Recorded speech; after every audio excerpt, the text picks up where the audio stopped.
Friends पिछले lecture में हमने डिस्कस किया था कि हम बुक स्टार्ट करेंगे algebra BA BSc first sem से रिलेटेड।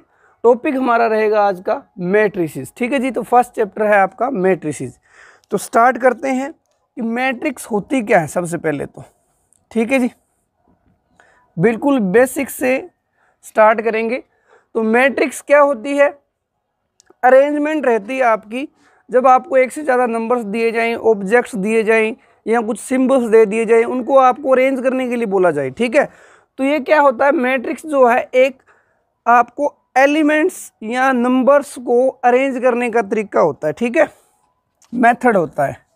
तो इसकी जो डेफिनेशन बनेगी वो आपकी रहेगी arrangement of numbers, arrangement of numbers, या आप ऑब्जेक्ट्स ले सकते हो उसमें, या आपके सिंबल्स भी हो सकते हैं। It's in the form of rose and columns.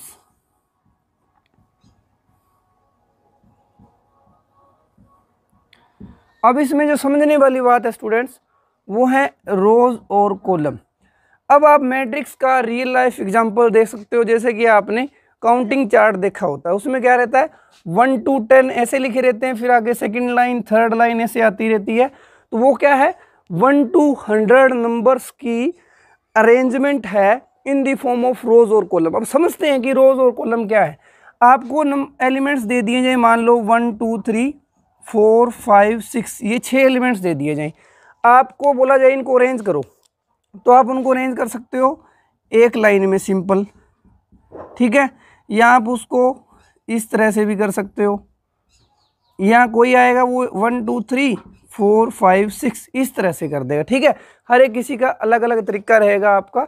अब रोज और कॉलम क्या होंगे कि जब आप नंबर्स को हॉरिजेंटली अरेंज कर रहे हो, ठीक है, लेफ्ट टू राइट अरेंज कर रहे हो, देखो यहाँ भी, तो उस अरेंजमेंट को, उन नंबर्स को जो अरेंज किया हुआ उनको बोलते हैं रोज।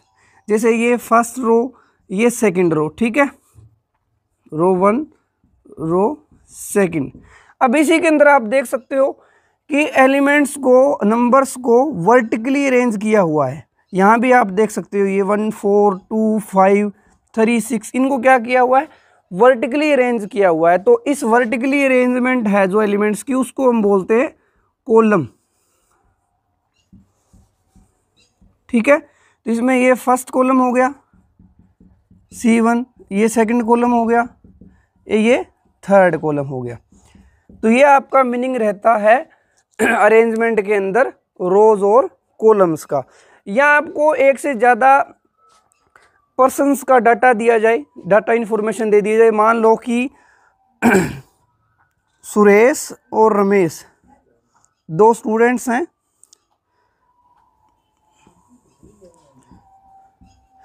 और उनके पास पेन और कॉपी, ये देखने कि कितने नंबर्स ऑफ पेन, कितने नंबर्स ऑफ कॉपी हैं। तो ये डाटा अगर हमें पता चले कि सुरेश के पास 2 पेन और 3 कॉपी है, इसी तरह से रमेश के पास 4 पेन और 8 कॉपीज़ हैं। ठीक है जी, तो ये हमने क्या कर लिया, एक डाटा दिया गया हमें 2 पर्सन्स का, 2 स्टूडेंट्स का, कि उनके पास पेन और पेंसिल है। तो आप देख सकते हो यहाँ पे भी क्या है, 2 एलिमेंट्स ओरिजेंटली पड़े हुए हैं, और यहाँ पे भी 2 वर्टिकल अरेंजमेंट की हुई है। तो इसमें भी आप बोल सकते हो ये रो 1, ये रो सेकंड, इसी तरह से इसमें कॉलम 1 एंड कॉलम 2।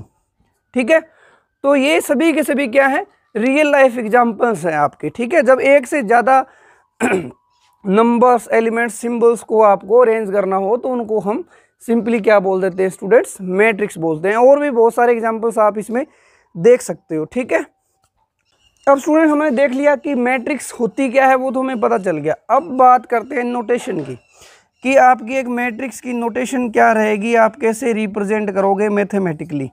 ठीक है, तो मैथमेटिकली रिप्रेजेंटेशन करने के लिए हमें क्या किया जाता है, जो आपने नंबर्स अरेंज कर लिए उनको या तो क्लोज्ड ब्रैकेट के अंदर इनक्लोज किया जाता है, डाल दिया जाता है, या आप राउंड ब्रैकेट भी कई बार ले लिया जाता है, या कई कई जगह ये सिंबल्स भी यूज़ किए जाते हैं। ये बहुत कम मिलेगा, ज़्यादातर आपको ये देखने को मिलेगा। ठीक है, तो नोटेशन आपने ये क्लोज ब्रैकेट वाला यूज़ करना है, यानी कि आपने इन नंबर्स को अरेंज किया था तो ये आपकी क्लोज ब्रैकेट लगा दोगे तो ये आपकी मैट्रिक्स बन जाएगी। ठीक है, तो मेनली जो नोटेशन हम यूज़ करेंगे ये वाली यूज़ करने वाले हैं। ठीक है, अब इसी के अंदर जो सेकंड टॉपिक है आपका मेन इंपॉर्टेंट रहेगा वो रहेगा ऑर्डर ऑफ मैट्रिक्स, कि मैट्रिक्स का ऑर्डर क्या रहेगा। अभी हमने देखा कि आपने एलिमेंट्स को अरेंज कर लिया रोज और कॉलम में। यहाँ पे यानी कि हॉरिजॉन्टल लाइंस कितनी हैं, 2 रोज हैं, नंबर ऑफ रोज कितनी होगी आपकी 2, और नंबर ऑफ कॉलम्स कितने हो गए 1 2 3 हो गए। ठीक है जी, तो ऑर्डर जो रहेगा आपका वो नोटेशन के नीचे यहाँ पे क्या लिखा जाएगा, पहले लिखा जाएगा नंबर ऑफ रोज, फिर क्रॉस नंबर ऑफ कॉलम्स। ठीक है, तो किसी मैट्रिक्स का आपने ऑर्डर बताना हो तो ऑर्डर का मीनिंग क्या रहता है कि आपने ये बताना है कि उसके अंदर कितनी नंबर ऑफ रोज हैं, कितने नंबर ऑफ कॉलम्स है। जो रिप्रेजेंट करने का तरीका रहेगा वो ये रहेगा कि पहले आप नंबर ऑफ रोज करो, फिर क्रॉस नंबर ऑफ कॉलम्स करो। जैसे कि यहाँ पे आपको ये मैट्रिक्स रिप्रेजेंट करनी है तो सबसे पहले तो 1 2 3 4 5 6 ये क्लोज ब्रैकेट इसकी नोटेशन होगी। अब ऑर्डर कैसे बताओगे, पहले आप लिखोगे number of rose 2 cross number of column 1 2 3 3 2 cross 3, ये आपका ऑर्डर हो जाएगा। इसी के अंदर आपका डायमेंशन आ जाएगा, डायमेंशन ऑफ मैट्रिक्स। मैट्रिक्स की डायमेंशन क्या होती है, डायमेंशन का मीनिंग क्या होता है कि मैट्रिक्स आपने जो बना ली नंबर ऑफ एलिमेंट्स को अरेंज करके, कितने नंबर ऑफ एलिमेंट्स को आपने अरेंज किया है उसको हम बोलते हैं डायमेंशन। तो आपको पता है कि जितने नंबर ऑफ रोज हैं कॉलम्स आप इसको कर लोगे तो 2 क्रॉस 3 जितना आएगा 6, तो ये क्या हो जाएगी डायमेंशन हो जाएगी उस मैट्रिक्स के लिए कि उसके अंदर कितने एलिमेंट्स पड़े हुए हैं, 6 एलिमेंट पड़े हुए हैं। इसी तरह से अगर आपको एग्जांपल और दिया जाए 1 2 3 4 5 6 7 8 9, तो इसमें क्या है 3 रोज हैं 3 कॉलम्स हैं, तो इसका ऑर्डर तो 3 क्रॉस 3 हो गया। डायमेंशन की बात की जाए तो 3 इंटू 3 9, तो 9 एलिमेंट्स को आपने अरेंज किया उसको हम बोल देते हैं डायमेंशंस। ठीक है जी, तो ये कुछ बेसिक्स थे मैट्रिक्स के बारे में कि मैट्रिक्स क्या होती है, कुछ हमने रियल लाइफ एग्जांपल्स देखे या आप काउंटिंग चार्ट भी बोल सकते हो इसमें एग्जांपल। काउंटिंग चार्ट जितने भी आपके स्टडी से रिलेटेड चार्ट है, अल्फ़ाबेटिक चार्ट है, काउंटिंग चार्ट है, या आपने हिंदी में भी देखा होगा वहाँ पे भी जितने भी चार्ट है वो आपके एग्जांपल्स हैं मैट्रिक्स के। ठीक है, तो वहाँ से भी आप ये देख सकते हो रियल लाइफ एग्जांपल। तो अब ये क्वेश्चन नहीं रहता कि मैट्रिक्स का यूज़ हम कहाँ करते हैं। ठीक है, या आप एक से ज़्यादा पर्सन्स का वो कुछ भी हो सकता है। जैसे कि मैं आपको एक एग्जांपल और दूँ, थोड़ा सा अजीब लगेगा आपको, बकरियां और भेड़ बकरियां दी जाती हैं। ठीक है, गोट एंड शिप, और उनके बारे में आपको बताया जाता है कि ग्रास एंड वाटर, ये आपका एक दिन का डाटा दिया जाता है भेड़ बकरियों के बारे में कि जो गोट है आपकी जो बकरियां हैं वो ग्रास किलोग्राम में ले लेते हैं 2 kg। ठीक है, वाटर उसके लिए है 3 लीटर ले लेते हैं। ठीक है, इसी तरह से भेड़ के लिए हम ले लेते हैं 3 kg और इसको आप ले सकते हो 10 लीटर। तो ये भी हमने एक डाटा लिया है भेड़ बकरियों से रिलेटेड जो क्या बता रहा है हमें, ग्रास और वाटर यानी कि घास और पानी के बारे में बता रहा है, उनके एक दिन के लिए डाटा या 1 घंटे के लिए जो भी आपको बोला जाए। तो ये भी क्या है एक अरेंजमेंट ही है नंबर्स की, 2 3 3 10। अब इसकी हेल्प क्या होगी, इसका यूज़ कैसे करोगे, जैसे कि यहाँ पे आपको एक सिस्टम दिया गया, आपने मैट्रिक्स में रिप्रेजेंट कर लिया। अब आपको देखना ईजिली हो जाएगा, आपको बोला जाए कि दोनों मिलके कितना घास या ग्रास यूज़ करेंगी 1 घंटे में या 1 दिन में, जो भी डाटा है। तो आप यहाँ से देख सकते हो कि ये ग्रास के बारे में है, इस कॉलम जो है वो रिप्रेजेंट कर रहा है घास को, ग्रास को। तो आप जोड़ सकते हो दोनों को, 2 + 3 5। इसी तरह से वाटर के बारे में आप पता लगा सकते हो, या आपको इनके बारे में बता दिया जाता है कि रोज़ है वो क्या रिप्रेजेंट करती है, बकरी के लिए घास और वाटर के बारे में बता रही। ठीक है, यहाँ भी आप देख सकते हो कि टोटल पेन कितने हैं रमेश और सुरेश के पास, तो 2 + 4 6 आ जाएगा। सुरेश इस तरह से कुछ आपके एग्जाम्पल्स हम आगे करेंगे जहाँ पे आपको पता चलेगा कि हम मैट्रिक्स का यूज़ करके क्वेश्चंस को कितने आसानी से सॉल्व कर सकते हैं। ठीक है जी। अब आगे बात करते हैं हम टाइप ऑफ मैट्रिसेस। अब इसी में नेक्स्ट रहता है स्टूडेंट्स आपका टाइप्स कि मैट्रिसेस की टाइप कौन कौन सी है। तो सबसे पहले हम करेंगे on the basis of arrangement, या आप बोल सकते हो नंबर ऑफ रोज और कॉलम के बेस पे कि आपको एक मैट्रिक्स दी जाती है, आप उसमें नंबर ऑफ कॉलम्स को देख के या रोज को देख के आप बता सकते हो उसकी टाइप जो डिसाइड की हुई है हमने। तो मैं आपको यहाँ पे एग्जांपल देता हूँ कि आपको 1 2 3 4 5 6 इन एलिमेंट्स को अरेंज करना है। तो कोई करेगा 1 2 3 4 5 6, इसको आपने क्लोज ब्रैकेट नाम से दे दिया। इसमें कितनी रोज हैं 1 2 3 4 5 6 रोज हैं। कॉलम कितना है वर्टिकली देखोगे तो एक बार ही आ रहा है, तो 6 क्रॉस 1। इसी तरह से कोई इसको अरेंज कर देगा 1 2 3 4 5 6 हॉरिजॉन्टली सभी को कलेक्ट कर देगा। तो इसमें हॉरिजॉन्टल लाइन देखोगे तो 1 ही है। अगर आप वर्टिकल करोगे तो ये देखो 1 2 3 4 5 6, तो कितना है 6। ठीक है। इसी तरह से आप इसमें कर सकते हो 1 2 3 4 5 6 और इसको हम क्लोज ब्रैकेट बना देंगे इसके। अब इसमें कितने नंबर ऑफ रोज हैं 1 2 और कॉलम्स कितने 1 2 और 3, यानी कि 2 क्रॉस 3।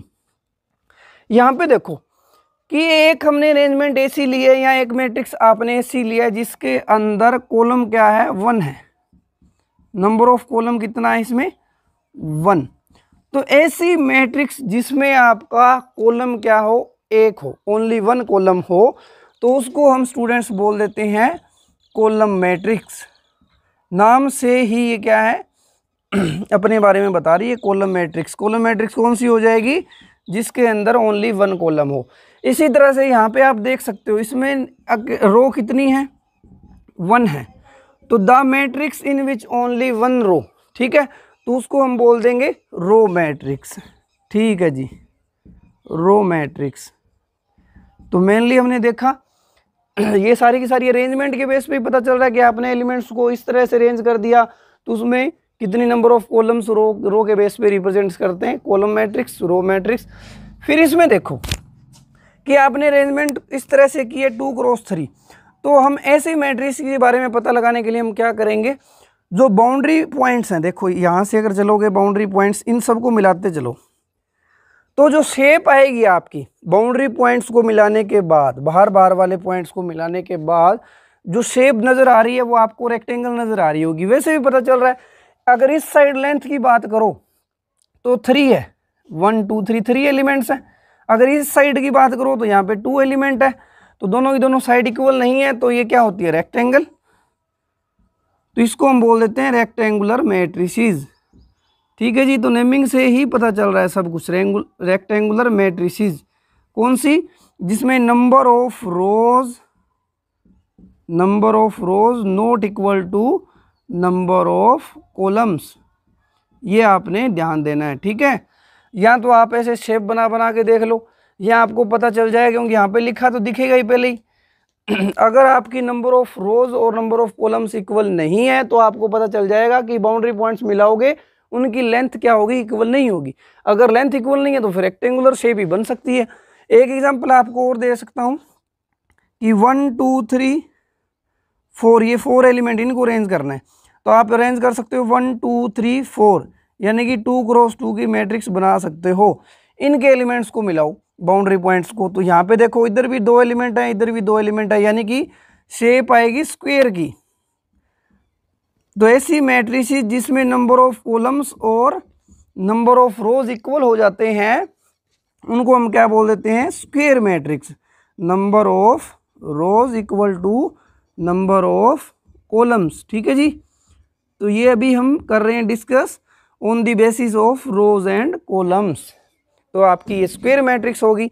और ऐसे रिप्रेजेंट नहीं करना कि कईयों के माइंड में ये आ जाता है कि हमें 6 एलिमेंट्स को अरेंज करना है, 1 2 3 4 5 6 ऐसे कर दोगे। जब आपने स्टार्ट कर लिया हॉरिजॉन्टली तो पूरा कंप्लीट होना चाहिए, क्योंकि इसमें तो फिर ये कॉलम बन गया। मान लो आपने यहाँ लिख दिया 3, तो इसके नीचे ये कॉलम कंप्लीट होना चाहिए, ये ध्यान रखना है। 4 के नीचे ये कॉलम शुरू हो चुका तो कंप्लीट होना चाहिए, ठीक है।